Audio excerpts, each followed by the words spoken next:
Nós vamos estudar agora algumas relações trigonométricas que podem ser utilizadas em qualquer triângulo. Então, por exemplo, aqui a gente tem esse triângulo, que não é retângulo, e a gente tem o lado A, que o oposto a ele é o ângulo alfa, e a gente tem também o lado B, que é o oposto a ele, o ângulo beta.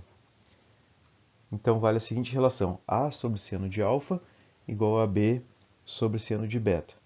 Ou seja, em qualquer triângulo, a razão entre um lado e o seno do ângulo oposto a ele é constante. A primeira aplicação imediata é para descobrir o lado faltante de um triângulo se a gente tem dois ângulos e um lado.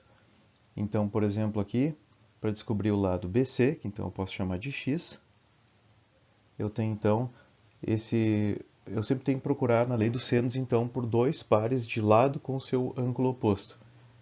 Então aqui eu tenho o x, que é oposto a esse ângulo aqui de 91 graus, e o, e o, e o 16, que é oposto ao ângulo de 40 graus. E com isso, então, eu monto aqui a relação conforme a lei dos senos. Lembrando que seno de 91 e seno de 40 são números que eu coloco na calculadora.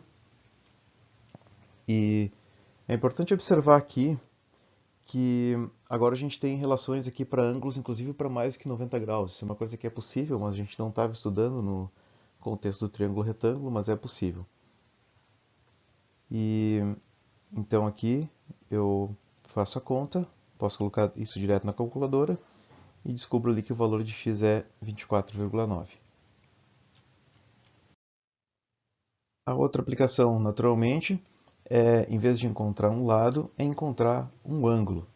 Dado se eu tiver dois lados e um ângulo, eu posso descobrir um outro ângulo. Então, de novo, eu tenho que procurar por pares de lado com seu ângulo oposto. Então, eu tenho, por exemplo, o 11 é oposto ao ângulo de 80 graus, e eu tenho esse ângulo B que eu quero procurar, que ele é oposto ao lado de tamanho 9. Então, com isso eu monto essa relação. Agora, o meu objetivo, então, é primeiro isolar seno de B, né? Então, eu vou chamar, só para ajudar aqui depois na aplicação da função trigonométrica inversa, né? Eu vou chamar isso de y, né?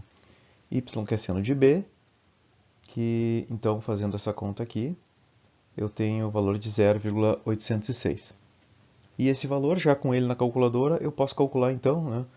O B é o ângulo cujo seno é esse valor, então eu tenho que calcular o arcosseno desse valor, que então vai ser 53,68 graus. Outra relação que a gente pode usar num triângulo qualquer é a lei dos cossenos, que tem a seguinte fórmula. Então, algumas observações. Nessa lei aqui a gente só está tratando de um ângulo, que é o ângulo alfa, em vez de duas, como no lei dos senos. Mas esse ângulo ele tem que ser oposto ao lado A, que é o lado que consta aqui no lado esquerdo da equação. Né? Então, o ângulo alfa tem que ser oposto ao lado A. E os lados B e C são os outros dois lados, ou a gente pode pensar que são os dois lados que fecham o ângulo alfa.